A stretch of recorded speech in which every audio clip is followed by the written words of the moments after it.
من يهد الله فلا مضل له ومن يضلل فلا هادي له ونشهد أن لا إله إلا الله وحده لا شريك له ونشهد أن سيدنا وحبيبنا وسندنا ومولانا محمدا عبده ورسوله أما بعد فقد قال الله تبارك وتعالى في القرآن المجيد والفرقان الحميد أعوذ بالله من الشيطان الرجيم بسم الله الرحمن الرحيم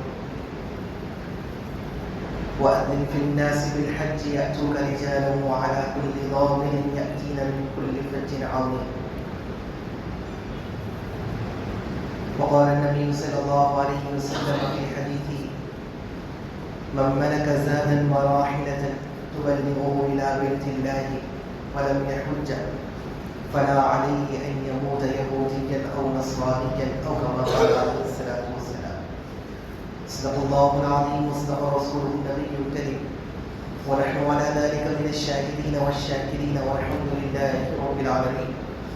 رب اشرح لي صدري ويسر لي أمري واحلل عقدة من لساني يفقهوا قولي. اللهم صل على سيدنا محمد وعلى آل سيدنا محمد وبارك وسلم. قابل قدر بزرگان محترم میرے عزیز دوستوں اور نوجوان ساتھیوں، اللہ کے رسول صلی اللہ علیہ وسلم کی مبارک حدیث ہے کہ جس میں آپ علیہ الصلوۃ والسلام نے ارشاد فرمایا کہ بنی الاسلام علی خمس، کہ اسلام کی بنیاد 5 چیزوں پر ہے، یعنی جن کو ہم ستون اسلام کہتے ہیں، کہ جن کے اندر یہ 5 چیزیں پائی جائیں گی یا جو ان 5 چیزوں کو مانے گا اور اس پر عمل کرے گا وہی مسلمان کہلائے گا. تو جس کی تفسیر کرتے ہوئے اللہ کے رسول صلی اللہ علیہ وسلم نے فرمایا کہ اس میں سے پہلی چیز ہے شہادت لا الہ الا اللہ، لا الہ الا اللہ کی گواہی کا اقرار کرنا کہ اللہ کے علاوہ کوئی بھی معبود نہیں اور محمد اکرم صلی اللہ علیہ وسلم آپ علیہ السلام آخری نبی ہے، جس کا اقرار کرنا ان 5 چیزوں میں سے پہلی چیز ہے. پھر اس کے بعد فرمایا اقام الصلاۃ، نماز کا قائم کرنا، وایتاء الزکاۃ، زکوٰۃ کا دینا، وتصوم رمضان، رمضان کے روزے رکھنا. یہ 4 چیزیں ہو گئی. اب 5ویں چیز اللہ کے رسول صلی اللہ علیہ وسلم نے ارشاد فرمایا وحج البیت ان استطاع الیہ سبیلا، اور اللہ کے گھر کا ارادہ کرنا، اللہ کے گھر کا حج کرنا. اگر اللہ نے اتنی وسعت دی ہے، اتنی گنجائش دی ہے کہ اس کے گھر تک چلنے کا اور اس کے گھر تک پہنچنے کا راستے کا سارا خرچ اٹھانے کی تمہارے اندر استطاعت ہو اور طاقت و قوت ہو. اسی لیے اللہ کے رسول صلی اللہ علیہ وسلم نے ارشاد فرمایا کہ حج یہ ایسی عظیم ترین عبادت ہے جو آپ کے اسلام کو مکمل کرنے والی ہے. یعنی آپ کے جو یہ 5 ستون ہیں کہ جس پر اسلام کی بنیاد ہے، ان بنیادی احکام کا جو آخری ڈھانچہ ہے، یہ کہیے کہ اس آخری بنیاد جو ہے وہ حج بیت اللہ ہے. جب انسان حج بیت اللہ کرتا ہے تو گویا کہ اب اس کا ایمان کامل ہو گیا اور اس نے ایمان کے 5 ستون پر گویا کہ عملی اعتبار سے بھی زندگی میں اس کو اپنے زندگی میں لے آیا. تو یہ حج بڑا ہی عظیم الشان عمل ہے. اور اللہ تبارک و تعالیٰ اگر خوشحالی دینے کے بعد، صحت و تندرستی دینے کے بعد، استطاعت دینے کے بعد اگر بس اتنا کہہ دے کہ میں نے تم کو صحت سے نوازا، میں نے تم کو تندرستی سے نوازا، میں نے تم کو مال و دولت سے نوازا، لہذا اب حق بنتا ہے کہ اب تم میرے گھر کو آؤ اور حج کرو. اگر اللہ اس طرح حاکمانہ انداز میں حکم فرماتے تب بھی یہ جواب جائز ہوتا اور تب بھی یہ چیز اللہ کی طرف سے کوئی زبردستی نہیں ہوتی. لیکن اللہ تبارک و تعالیٰ فرماتے ہیں کہ آؤ اور بے شمار ثواب لے کر جاؤ، بے شمار ثواب لے کر جاؤ. یہاں آؤ گے، بیت اللہ کا طواف کرو گے، حجوں کے بعد ساتھ ہی ساتھ صفا مروہ کی سعی کرو گے، وقوف عرفہ، مزدلفہ، وقوف مینا، اور اسی طرح کنکریاں شیطان کو مارو گے. یہ سارے کے سارے اعمال کر کر جب واپس لوٹو گے تو ایسے لوٹو گے جیسے ابھی ماں کی پیٹ سے جنے ہو. جس طرح ماں کی پیٹ سے نکلنے والا معصوم، اس کے نام اعمال میں کسی طرح کا کوئی گناہ لکھا ہوا نہیں ہوتا، اب واپس ایسے لوٹو گے کہ جیسے تمہارے نام اعمال میں کسی طرح کا کوئی گناہ نہیں. اور ہر اٹھائی ہوئی قدم پر جو قدم تم نے عرفات کے میدان میں، مزدلفہ کے میدان میں، مینا کے میدان میں جو قدم تم نے اٹھائے ہیں، تمہارے ہر ایک اٹھائے ہوئے قدم پر ہم حرم محترم یعنی مسجد حرام کی 700 نیکیوں کے برابر ایک نیکی دے رہے ہیں. تو کتنی بڑی بات ہے، یعنی مسجد حرام کی ایک نیکی 1,00,000 نیکیوں کے برابر ہے. تو 700 نیکیاں قریب 7 کروڑ نیکیاں. اب اتنا زیادہ ثواب اگر اللہ تعالیٰ صرف یہ کہہ دیتے کہ صحت میری دی ہوئی ہے، مال میرا دیا ہوا ہے، اب حق ہے کہ آؤ ورنہ بہت بڑی سزا دوں گا، تب بھی یہ کافی تھا. لیکن اللہ فرمانے کہ بس اس ڈر سے نہ آؤ، اور یہ نہیں کہ میں نے ایک حاکمانہ انداز میں تم کو حکم دیا ہے، نہیں، بلکہ اس شوق میں آؤ کہ جب یہ حکم پر تم عمل کرو گے تو بے شمار ثواب بھی یہاں سے بٹور کر لے جاؤ. اسی وجہ سے فرماتے ہیں یہ ایسی عظیم الشان عبادت ہے. ما من نبی الا حج. علماء نے فرمایا کہ کوئی نبی ایسے نہیں گزرے کہ جنہوں نے بیت اللہ کا حج نہ کیا ہو. چنانچہ آدم علیہ السلام کے زمانے سے چلتا ہوا آیا تو ہر نبی نے اس کا حج کیا، ہر نبی نے اس گھر کا حج کیا. فرماتے ہیں کہ جب آدم علیہ السلام آسمانوں سے زمین پر اتارے گئے تو اتارنے کے بعد آپ کو ایک بے چینی سی محسوس ہوتی تھی اس زمین پر اور اس دنیا میں، ایک عجیب سی بے چینی، اطمینان نہ ہونا، سکون نہ ہونا. تو ایک دن اللہ تعالیٰ نے فرمایا کیا بات ہے آدم، بڑے بے چین اور اطمینان کی کیفیت تمہارے اندر نظر نہیں آتی. فرمایا کیا بات ہے اللہ پتہ نہیں. حج جب تک میں جنت میں تھا بڑا ہی اطمینان اور سکون، ایک عجیب سی لذت محسوس ہوتی تھی. جب سے میں زمین پر اترا وہ راحت، وہ سکون، وہ بے چینی، وہ چین چلا گیا، ایک بے چینی سی کیفیت آ گئی. فرمانے لگے کہ اصل میں یہاں پر جو بیت المعمور تھا تم اس کا طواف کیا کرتے تھے، جو اللہ کا گھر 7 آسمانوں کے اوپر ہے، جو حج بیت اللہ زمین پر ہے، اسی کے بالکل سیدھ میں 7 آسمانوں کے اوپر ایک اور ایک بیت اللہ ہے جس کو بیت المعمور کہتے ہیں، جو فرشتوں کا گویا کہ طواف کرنے کی جگہ ہے، اور فرشتوں کے لیے وہ گویا کہ کعبۃ اللہ ہے. تو تم جب جنت میں تھے تو بیت المعمور کا طواف کیا کرتے تھے. اب جب سے زمین پر گئے ہو طواف کی نعمت سے اور ہمارے گھر کے دیدار کی نعمت سے محروم ہو، اسی لیے بے چینی ہے اور راحت اور سکون کا فقدان ہے. فرمایا کہ اب کیا کروں، تو جنت واپس جا نہیں سکتا. فرمایا کہ نہیں، اب ہمارے زمین پر بھی ہمارا ایک گھر ہے، وہاں جاؤ اور تم وہاں پر حج کرو. تو آدم علیہ السلام، جو روایتوں میں تاریخ کی کتابوں میں لکھا ہے کہ آپ ہندوستان میں اتارے گئے تھے. سری لنکا کا علاقہ جو آج سری لنکا میں ہے، ہندوستان میں آپ زمین پر اتارے گئے تھے. آپ وہاں سے پیدل چل کر سعودی پہنچے حج بیت اللہ کے لیے، اور اس وقت بیت اللہ کی تعمیر بھی آپ نے اپنے ہاتھوں سے کی. اور اس وقت کی جو تعمیر تھی وہ آج جیسی تعمیر نہیں تھی کہ بالکل بڑی بڑی اونچی عمارت بیت اللہ کی کہ اس کی چوکٹ ہی پر ہاتھ پہنچانا ہوگا. ایک لمبا چوڑا آدمی ہاتھ اٹھائے گا تب جا کر کعبۃ اللہ کی چوکھٹ پر اس کا ہاتھ پہنچے گا، اس کے بعد اس کی دیواریں ہیں. تو اتنا بڑا بیت اللہ نہیں تھا. روایتوں میں لکھا ہے کہ بالکل 1 گز زمین سے اونچی یہ عمارت تھی. آپ نے وہاں پر پہنچنے کے بعد آپ نے بیت اللہ کی تعمیر کی اس جگہ پر جہاں پر نشاندہی اللہ کی طرف سے ہوئی، اور آپ حج کر کر جب واپس ہو رہے تھے تو وہ بے چینی ختم ہوئی. راحت و سکون کا گویا کہ ایک سمندر آپ کے دل میں اچھل رہا ہے. بڑی خوشی آپ واپس ہو رہے ہیں. جب آپ واپس ہو رہے تو راستے میں فرشتوں سے ملاقات ہوئی. فرمایا کہ بھائی آدم بڑے خوش نظر آ رہے ہیں، کیا بات ہے؟ فرمایا کہ بھائی میری خوشی کا تو اب تم کوئی اندازہ نہیں لگا سکتے. جو بے چینی تھی وہ سب ختم ہو گئی. ایک عجیب سی خوشی مجھے محسوس ہو رہی ہے. میں تو زمین پر اللہ کے گھر کا دیدار کر کر آ رہا ہوں اور زمین پر حج بیت اللہ کر کر آ رہا ہوں. تو اس وقت فرشتوں نے کہا کہ اچھا تم اب وہاں پر حج کر کر آ رہے ہو، ہم تو تمہاری پیدائش سے ہزاروں سال پہلے سے اس جگہ کا ہم طواف کر رہے ہیں. یعنی اگرچہ کہ عمارت موجود نہیں تھی لیکن اس جگہ فرشتوں نے بھی حج کیا. تو یہ وہ مقدس زمین ہے کہ جس زمین کو اللہ نے کسی بھی لمحے خالی نہیں چھوڑا. اس کی تعمیر سے پہلے سے جس جگہ کا فرشتوں نے حج کیا اور اس کے بعد ہر نبی نے حج کیا، گویا کہ یہ عظمت بتانا مقصود ہے کہ یہ وہ گھر ہے کہ جہاں پر ہر ایک مسلمان کو آنا چاہیے، ہر ایک مسلمان کے دل کی آرزو اور یہ خواہش ہونی چاہیے کہ زندگی میں ایک دفعہ ضرور اس مقدس زمین کا میں سفر کروں اور اس مبارک گھر کا میں اپنی اس گنہگار آنکھوں سے دیدار کر سکوں۔ اسی لیے اللہ کے رسول صلی اللہ علیہ وسلم نے ارشاد فرمایا کہ اگر اتنی استطاعت ہے، اللہ نے اتنی صحت و تندرستی سے نوازا، اتنے مال و دولت سے نوازا کہ تم خرچ بھی اٹھا سکتے ہو اور اتنی دور کا سفر کر کر یہ مبارک سارے ارکان بھی کر سکتے ہو، اور اس کے باوجود اگر تم نے نہیں کیا، اللہ تعالیٰ نے ایسی سخت وعید فرمائی کہ اب تم یہودی یا نصرانی ہو کر مر جاؤ، مجھے تمہاری کوئی پرواہ نہیں۔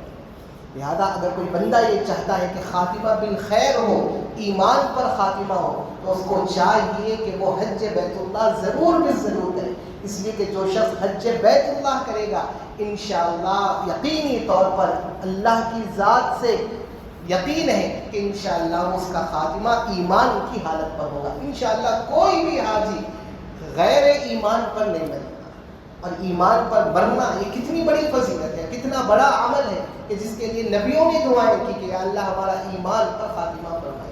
تو یہ حج بہت بڑی عبادت ہے۔ چنانچہ روایتوں میں آتا ہے کہ جب اللہ کے رسول صلی اللہ علیہ وسلم جہاد کے لیے بھی مسلمانوں کو ابھارتے تھے اور فرماتے کہ بھئی جہاد کے لیے نکلو، حضرت عائشہ صدیقہ رضی اللہ تعالیٰ عنہ فرماتی ہیں کہ جب جہاد کی اتنی فضیلت ہم نے سنی کہ بھئی شہید کا خطرے خون ابھی زمین پر بھی نہیں گرتا، اللہ اس کی مغفرت فرما دیتے ہیں، اور جہاد کے راستے میں 1 روپیہ خرچ کرنا کم سے کم 700 روپے خرچ کرنے کے برابر کا ثواب ملتا ہے، اور مجاہد جو اللہ کے راستے میں جہاد کے لیے نکل رہا ہے اگر مر گیا تو شہید، اور اگر زندہ لوٹا تو غازی، یہ کتنی بڑی فضیلتیں ہیں۔ تو اللہ کے رسول صلی اللہ علیہ وسلم سے عرض کرنے لگی حضرت عائشہ صدیقہ رضی اللہ تعالیٰ عنہ، الا نجاہد معکم، یا رسول اللہ کیا ہم بھی آپ کے ساتھ جہاد نہ کریں؟ ہم عورتوں کو بھی آپ اجازت دیجیے نا کہ ہم بھی جہاد کریں، یہ فضیلت ہم بھی حاصل کریں، یعنی عورت سمجھ کر آپ ہمیں کمزور نہ سمجھیں، آپ ہمیں اجازت دیں، ہم بھی گھوڑے پر سوار ہوں گی، ہم بھی تلواریں لہلہاتی ہوئی، بالکل ہم بھی میدان جنگ میں آپ کے ساتھ اترنے کے لیے تیار ہیں، آپ اجازت دیجیے نا کہ ہم بھی آپ کے ساتھ جہاد کریں اور یہ ساری مجاہدوں کی فضیلتیں ہم بھی حاصل کریں۔ تو اس وقت اللہ کے رسول صلی اللہ علیہ وسلم نے فرمایا جہادکن الحج، اے عائشہ تمہارا جہاد تو حج ہے، تمہارا جہاد تو حج ہے، تم جہاد کر لو، یہ تمہارے لیے اتنے ہی ثواب کو حاصل کرنے والا عمل ہے جیسا کہ ایک مجاہد کو اپنی جان کی قربانی کی پرواہ نہ کرتے ہوئے اللہ کے راستے میں تلواروں کے سائے میں نکلنے پر ملتا ہے۔ ان کے اندر تمہاری جو مشقتیں ہوں گی، جو طواف کرتے وقت، سعی کرتے وقت، وقوف کرتے وقت جو تکلیفیں تم کو برداشت کرنی ہے، وہ ساری تکلیفیں اگر تم خوش دلی سے برداشت کر لو تو ان ساری کی سارے ارکان کے کرنے پر تم کو وہی ثواب ملے گا جو تم کو حج جہاد کرنے پر ملتا ہے۔ حضرت عائشہ صدیقہ رضی اللہ تعالیٰ عنہ فرماتی ہیں کہ جب میں نے آپ علیہ السلام سے یہ الفاظ سنے، فلا تدع الحج بعده اذا سمع هذا من رسول اللہ صلی اللہ علیہ وسلم، ان مبارک الفاظ کو سننے کے بعد میں نے کسی بھی سال کا حج نامہ نہیں کیا، ہر سال میں حج کو جایا کرتا ہوں۔ یہ چھوٹا سا کام ہے، چھوٹا سا کام کر لو اور جہاد جیسی فضیلتیں حاصل کرو۔ آج فرمائیے کہ ہم میں سے کون ہے تو آج جہاد کے لیے نکلنے تیار ہے؟ آج ایسے کیا حالات ہیں کہ بھئی تلوار لے کر جہاد میں نکلنے والے ہیں؟ یہ تو ہے ہی نہیں۔ اب ایسے وقت میں بھی اگر کوئی آدمی جہاد کے فضیلتیں حاصل کرنا چاہ رہا، جہاد کے ثواب حاصل کرنا چاہ رہا، تو انشاءاللہ اگر ان ساری کی ساری کوششوں پر، ان ساری کی ساری مشقتوں پر اخلاص و للہیت کے ساتھ قدم بڑھائے گا، ہر اٹھائے ہوئے قدم پر انشاءاللہ مجاہدوں کا ثواب اس کو ملے گا۔ اسی لیے یہ فضیلتیں دیکھتے ہوئے اور ان مشقتوں کو دیکھتے ہوئے اللہ کے رسول صلی اللہ علیہ وسلم نے ارشاد فرمایا تھا کہ تم جتنی مشقتیں برداشت کرو گی، تمہارا یہ سفر جتنی تکلیفوں سے ہو کر گزرے گا اتنا تمہارے ثواب میں اضافہ ہوگا۔ وَلَكِنَّ أَجْرُكِ بِقَدْرِ نَصَبِكِ، ہر ایک کا حج ایک کے برابر نہیں ہوتا۔ جیسے اتنے لوگ آئے ہیں کہ ہر ایک کی نماز ثواب کے اعتبار سے سب کی برابر ہوگی؟ ہرگز بھی نہیں۔ حالانکہ ہر ایک نے وہی 2 رکعتیں پڑھی، وہی سجدے کیے، وہی رکوع کیے اور وہی خطبہ سنا، لیکن جتنے موجود ہیں ہر ایک کی نماز کا ثواب برابر ملے گا؟ نہیں، جس کا جیسا خشوع و خضوع ہوگا، جس کی جیسی اخلاص و للہیت ہوگی، جس کے اندر جیسی تڑپ ہوگی، جس کے اندر نماز کے لیے جیسی محبت اور شوق ہوگا، اس کا ثواب ویسے ہوگا۔ اللہ کے رسول صلی اللہ علیہ وسلم نے فرمایا حج کا عالم بھی یہی ہے کہ جس نے حج کے اندر جتنی اخلاص اور للہیت دکھلائی، کہ جس نے حج کے اندر جتنی مشقتیں اور تکلیفیں برداشت کی، جتنی تکلیفیں برداشت کرو گے حج کا ثواب اتنا زیادہ بڑھتا جائے گا، جتنی مشقتیں برداشت کرو گے اتنا ثواب بڑھتا جائے گا۔ چنانچہ آپ دیکھیے یہی وجہ ہے کہ بزرگان دین خود صحابہ کے دور سے یہ عمل چلتا ہوا آ رہا کہ صحابہ مدینہ سے، عراق سے، کوفہ سے پیدل حج کو نکلا کرتے تھے، پیدل حج کو نکلا کرتے تھے، اس لیے کہ ہم جتنی مشقت اس میں برداشت کریں گے ہمارا حج اتنا زیادہ ثواب والا ہوگا۔ روایتوں میں آتا ہے کہ آدم علیہ السلام نے اپنی زندگی میں تقریباً 80 حج کیے، تو 80 حج میں 40 سے زیادہ حج آپ کے ہندوستان سے پیدل سفر کے ساتھ ہوئے۔ حضرت امام حسن رضی اللہ تعالیٰ مدینہ سے اور عراق اور کوفہ سے آپ نے اپنی زندگی میں 20 پیدل حج کیے۔ امام ابو حنیفہ رحمۃ اللہ علیہ کے بارے میں آتا کہ آپ نے بھی اپنے زندگی میں 20 حج کیے، کہ جن میں سے اکثر حج آپ کے پیدل ہی ہوئے۔ اللہ کے رسول صلی اللہ علیہ وسلم کی اس فضیلت کو سامنے رکھتے ہوئے، اس حدیث کو سامنے رکھتے ہوئے کہ ہم جتنا پیدل چلیں گے، جتنی مشقتیں برداشت کریں گے، ہمارے حج کا ثواب اتنا زیادہ بڑھتا ہوا جائے گا۔ آج ہمارے پاس کتنی سہولت ہے، آج تو ہمیں مشقت بھی برداشت کرنے کی ضرورت نہیں ہے۔ آج آپ اپنے گھر سے نکلیں گے تو اے سی والی کیب میں بیٹھ کر نکلیں گے، ایئرپورٹ پہنچیں گے وہاں بھی اے سی، پھر ایئرپورٹ پہ آپ سعودی عرب وہاں پر پہنچیں گے، وہ ایئرپورٹ پر بھی آپ کو اے سی، پھر اس کے بعد وہاں سے آپ اپنے ہوٹل کو پہنچیں گے تو ایئر کنڈیشن بس ملے گی، پھر بس سے آپ ہوٹل کو پہنچیں گے، ہوٹل بھی اے سی، ایئر کنڈیشن، پھر ہوٹل سے آپ حرم کو پہنچیں گے وہاں پر بھی اے سی۔ یعنی گویا کہ یہاں سے نکل کر حرم تک پہنچیں گے تو گویا کہ ایسا آرام دہ سفر اللہ نے آج سہولتوں والا رکھا ہے کہ شاید ایک بھی پسینے کا خطرہ آپ کے جسم سے نہ جائے۔ اور اتنی سہولتیں رہنے کے بعد بھی اگر ہم حج نہ کر رہے ہوں، اللہ نے استطاعت دی ہے، صحت دی ہے، تندرستی دی ہے اور مال دیا ہے، اور اس کے باوجود بیکار کے بہانے کے لیے بھی ذرا کاروبار اچھا جم جان دو، ذرا بچی کی شادی ہو جان دو، ذرا وہ ہو جان دو، ذرا یہ ہو جان دو، اگر آپ یہ اعذار کی بنیاد پر ان بیکار کے بہانوں کی وجہ سے اگر اپنے حج کو مؤخر کر رہے ہیں، اور اللہ نہ کرے اس سے پہلے اگر موت آ جائے تو ایک حج جیسی فرضیت کو چھوڑنے والے گنہگار کے روپ میں اللہ کے سامنے آپ حاضر ہوں۔ کتنی بڑی مجال ہے کہ اللہ کے سامنے آپ حاضر ہو اور اللہ یہ کہے کہ میں نے تجھے صحت سے نوازا تھا، میں نے تجھے تندرستی سے نوازا تھا، میں نے تجھے مال سے نوازا تھا۔ وہ تندرستی تو اپنی خواہشات پر تو لٹا کر آ گیا، وہ مال تو اپنے عیش و آرام میں تو لٹا کر آ گیا، لیکن اس صحت کو، اس تندرستی کو، اس پیسے کو میرے گھر تک پہنچنے کے لیے استعمال نہیں کیا۔ بتا تیرے پاس کیا جواب ہے؟ ذرا تاریخ کے اوراق الٹا کر دیکھیے، زیادہ دور جانے کی ضرورت نہیں ہے۔ یعنی آج سے ہمارے شاید دادا پردادا کے زمانے کا آپ معاملہ لیجئے کہ کس قدر تکلیفیں اٹھا کر وہ لوگ حج کو جاتے تھے۔ 6 مہینے کا سفر ہوتا تھا، سمندری جہازوں سے جاتے تھے، تو رمضان سے پہلے 6 مہینے، یعنی حج سے 6 مہینے پہلے تو رمضان کے روزے بھی بحری جہاز میں، اس سمندری جہاز میں ہو رہے ہیں۔ 6 مہینے سمندر کا سفر کرتے ہوئے جا رہے ہیں، کئی بیماریاں جہازوں میں پیدا ہوتی تھی، وبائی امراض آ جاتے تھے، کتنے ایسے ہوتے تھے کہ جو مر جاتے تھے تو ان کو انہی کے احرام کے کپڑوں کو کفن کے طور پر باندھ کر سمندروں میں چھوڑ دیا جاتا، یعنی ان کو دفنانے کے لیے زمین بھی نہیں مل رہی، اتنے بڑے بڑے سمندروں کے سفر ہو رہے ہیں۔ اور فرماتے ہیں کہ بھائی 6 مہینے کا سفر کر کر جب جدہ کے سمندری ساحل پر جب یہ جہاز رکتا تو رکتے ہی یہ نہیں کہ حاجی آ گئے چلیے استقبال ہے آپ کا۔ کہتے ہیں کہ روایت کا کتابوں میں لکھا ہے کہ جہاز جب سمندر پر طے کر ساحل پر پہنچ جاتا تو 3 دن تک اس سمندر کے ساحل ہی پر آپ کو رہنا ہے، جہاز کے نیچے بھی قدم نکالنے کی اجازت نہ ہوگی۔ کیوں؟ اس لیے کہ بھائی اتنے لمبے سفر کر کر آ رہی، کیا وبائی امراض اپنے ساتھ لے کر آ رہے ہیں پتہ نہیں، تو 3 دن تک جہاز کے باہر بھی نکلنے کی اجازت نہیں ہوتی. 3 دن تک جب یہ اطمینان ہو جاتا کہ ان کے ساتھ کوئی بھی بیماری نہیں ہے, اب ان حاجیوں کو کہا جاتا ہے کہ ٹھیک ہے اب آپ گزریے.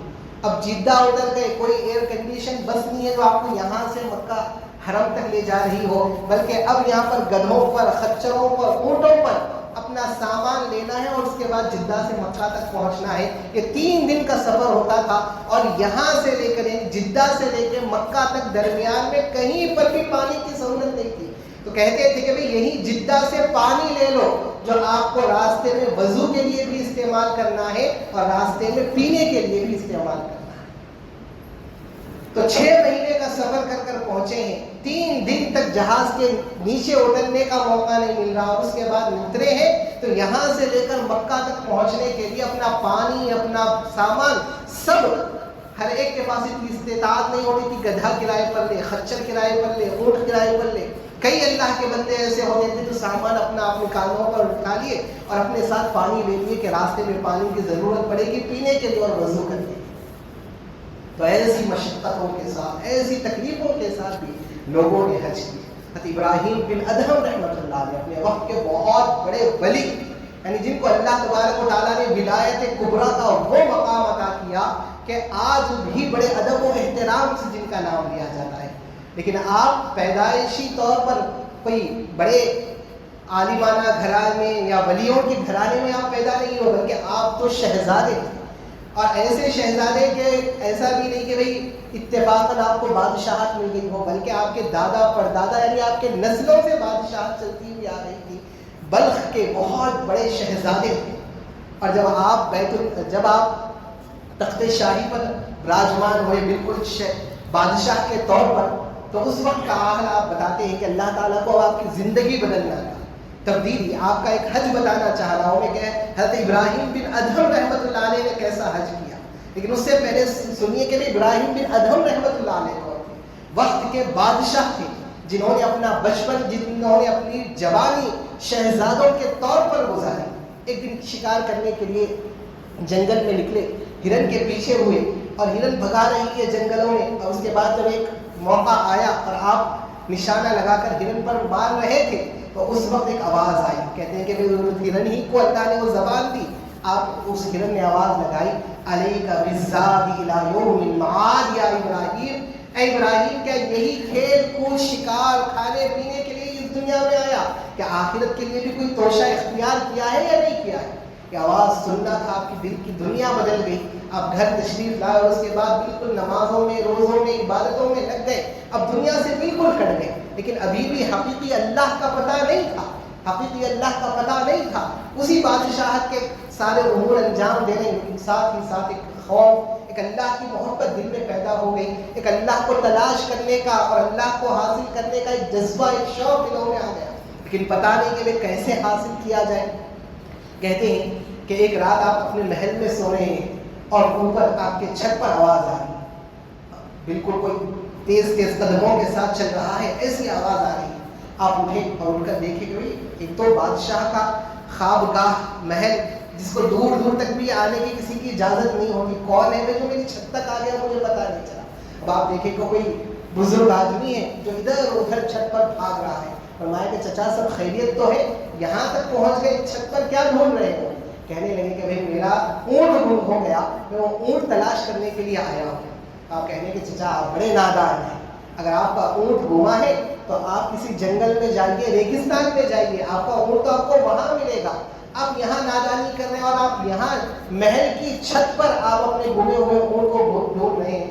تو آدمی کہنے لگا کہ اگر میں نادان ہوں تو مجھ سے بڑا نادان تو ہے. اگر میں ریگستان میں اور جنگل میں ملنے والے اونٹ کو محل کی چھت پر ڈھونڈ رہا ہوں تو نادان ہوں. تو اے ابراہیم تو بھی محل کی مخملی بستروں پر لیٹ کر اللہ کو ڈھونڈ رہا ہے تو مجھ سے بڑا نادان ہے. کہ اللہ محل کی مخملی بستروں پر لیٹنے سے ملے گا.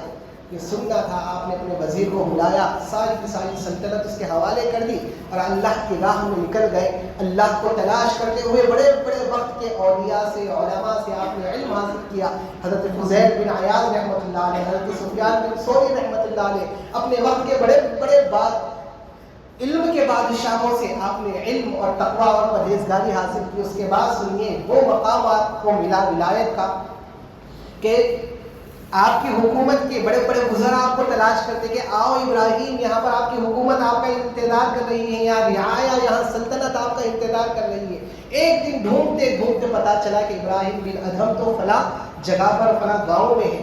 سارے وزراء دوڑتے ہوئے پورے لشکر کے ساتھ پہنچے کہ بھائی بادشاہ سلامت چلیے، آپ کی رعایا آپ کا انتظار کر رہی ہے. تو دیکھا کیا کہ سمندر کے کنارے پر حضرت ابراہیم بن ادھم رحمۃ اللہ علیہ اپنے وقت کا بادشاہ ٹاٹ کا جبہ پہنا ہوا ہے جس کو گدڑی کہتے ہیں، وہ گدڑی اپنی سیتا ہوا بیٹھا ہوا ہے. تو کہنے کہ ایک وزیر کہنے لگا کیسی بادشاہت تھی، وہ ساری بادشاہت چھوڑ کر آپ یہاں پر آئے ہیں اور اس فقیری میں کیا رکھا ہے، وہاں آپ کی بادشاہی انتظار کر رہی ہے. تو کہنے لگے یہ فقیری ہے، یہ ایسی بادشاہت ہے کہ جیسی بادشاہت میں چھوڑ کر آیا ہوں ہزاروں بادشاہتیں اس پر قربان ہیں. لیکن یہ فقیری میں آپ کہاں کی بادشاہت دکھا رہے ہیں. تو کہنے لگے جو جس سوئی سے آپ اپنے گدڑی اپنا پھٹا ہوا کرتا سی رہے تھے، وہی زنگ آلود سوئی آپ اس سمندر میں پھینک دی. اور اس کے بعد کہا کہ اچھا ان کو اپنی بادشاہت پر، اپنے اس فوجی لشکرے پر اور دستے پر بڑا ہی ناز ہے نا، حکم دو کہ میری گری ہوئی سوئی کو لے آئے. پھر جاؤ میں لے آؤ سوئی. اب پورے کے پورے لشکری سمندر میں ہوٹے لگا رہے اور بڑے سمندر میں ایک معمولی سی سوئی کون تلاش کر سکتا ہے. سارے کے سارے فوجی تھک ہار کر واپس آ گئے کہ بھائی بالکل نہیں لا سکتے، اب میری بادشاہت ہے. حضرت ابراہیم بن ادھم رحمۃ اللہ علیہ نے کہا اے مچھلیوں ذرا میری سوئی تو لے کر آؤ. کتابوں میں لکھا ہے کہ ایک لمحہ نہیں لگا، ہزاروں مچھلیاں اپنے منہ میں سونے کی سوئیاں لے کر حاضر ہوئی. وزراء نے دیکھا تو بڑے حیران ہو گئے.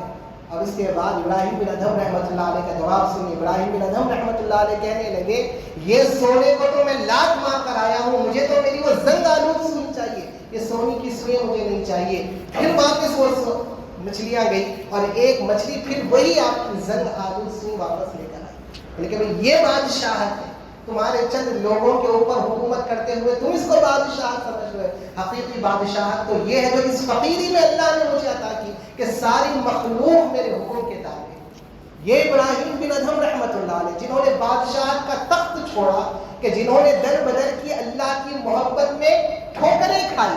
اب سنیے انہوں نے اللہ کو راضی کرنے کے لیے حج شروع کیا. بلخ سے نکلے ہیں، 2.5 سال کا سفر طے کیا حج کے لیے. اور بعض روایتوں میں 5 سال تک آپ چلتے رہے. اور آپ کا چلنا کیسا تھا؟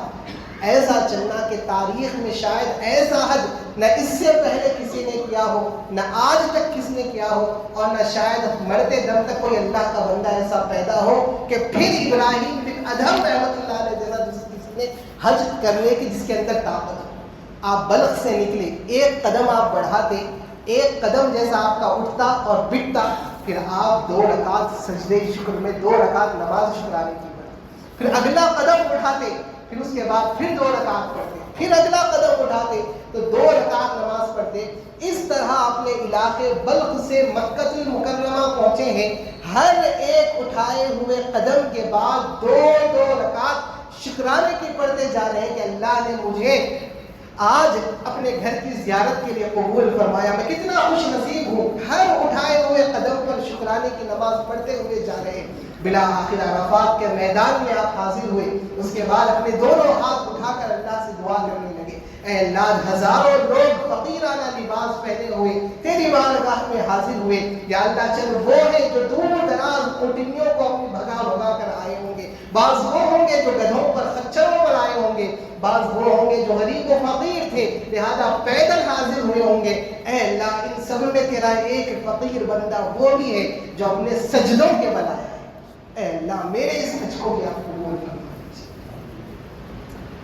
سوچنے کی بات ہے کہ جو وقت کا بادشاہ تھا اگر چاہتا تو کیسے آب و تاب کے ساتھ اور کیسے حکومتی نخروں کے ساتھ وہ شاہی انداز میں حج کر سکتا تھا. لیکن اس کو پتا تھا کہ میں اللہ کو راضی کرنے کے لیے جتنی میں مشقتیں اٹھاؤں گا اللہ میری ان مشقتوں کو اتنا قبول فرمائیں گے، اتنی میری مشقتیں اللہ کی نگاہ میں پسندیدہ ہوگی اور مجھے میری اٹھائے ہوئے ہر مشقت کے بدلے اللہ تبارک و تعالیٰ اپنی شایان شان ثواب عطا فرمائے. تو اب کتنی بڑی بد نصیبی کی بات ہے کہ اگر اللہ نے ہم کو صحت دیا. میں اس لیے بار بار کہتا ہوں کہ آج ہمارے پاس سے جتنے لوگ حج کو جاتے ہیں ہندوستان، پاکستان، ایشیا کے اندر، جو عام طور پہ ایک معمول بن گیا ہے کہ حج بولے تو 60 سال کے بعد.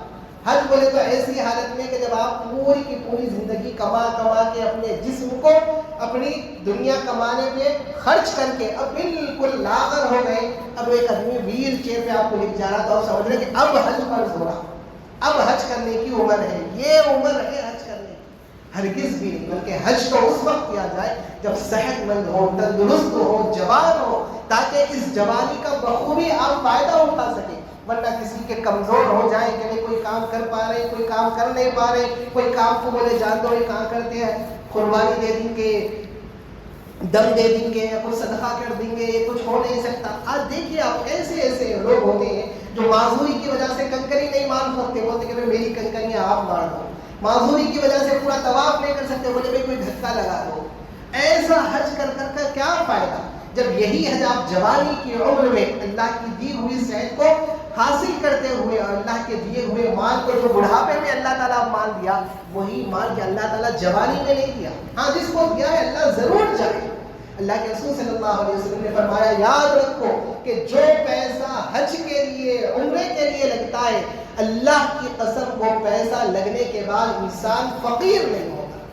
5 لاکھ 10 لاکھ کوئی اور جگہ لگا دو، ہو سکتا ہے کہ وہاں سے فائدہ آئے، ہو سکتا ہے کہ وہاں سے نقصان اٹھانا پڑے. لیکن جو 5 لاکھ یا 10 لاکھ آپ اللہ کی خاطر حج پر لگائیں گے یا عمرے پر لگائیں گے، خدا کی قسم ان 5 لاکھ کا نقصان آپ زندگی میں نہیں دیکھیں گے، بلکہ ان 5 لاکھ کے لگانے پر 10 لاکھ کا فائدہ نظر آئے گا.